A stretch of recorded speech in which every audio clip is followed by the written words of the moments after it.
ये हमारे खेत में बहुत ज़्यादा मकड़ी जो हैं वो गन्ने के फसल में बैठी हुई हैं। तो ये हमारे एक दोस्त हैं, वो ये बताना चाहते हैं कि इसको खाने के लिए किस तरीके से इसकी सफाई करनी होती है।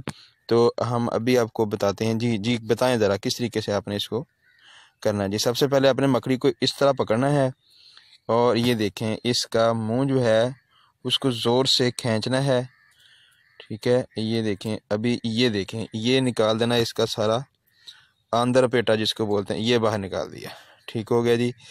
उसके बाद ये एक टांग, फिर इसकी ये वाली टांग खींच देनी है, फिर इसका ये पर जो है ये तोड़ना है, फिर इसका दूसरा पर तोड़ना है, फिर इससे इसकी बैक साइड कितनी काटनी है जी, यहाँ तक, ये देखें, यहाँ तक इसकी बैक साइड जो है वो भी तोड़ देनी है, ये देखें। ठीक हो गया। उसके बाद इसकी टांगें जो हैं वो सारी उतार देनी है, ये देखें और ये देखें। अच्छा जी, अब ये खाने के लिए तैयार है जी। जी हाँ जी, ये देखें जी, अब ये मसाला लगाना है। इसको मसाला वगैरह लगा कर कढ़ाई में घी गर्म करके उसके अंदर डाल देना है, जिस तरीके से तलते हैं जी पकौड़े समोसे वगैरह। तो ये कहते हैं जी बहुत अच्छी, मतलब जायकेदार बनती है जब इसको अच्छे तरीके से तल लिया जाता है।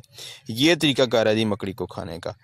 लोग कहते हैं जी इसको किस तरीके से खाना है या इसको कैसे बनाना है, तो अभी हमने जिस तरीके से इसको किया है तैयार, आपने भी सेम इसी तरीके के साथ ही तैयार करना है। इसको ज़रा हाथ पे रखें आप, ये देखें जी,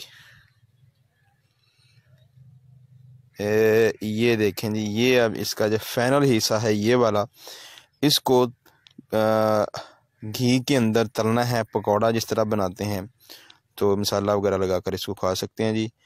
ये जो भाई हमें बता रहे हैं वो कहते हैं ये बहुत अच्छा और लजीज बनता है जब आप इसको तल लेते हैं। जी भाई, ओके, अल्लाह हाफिज़।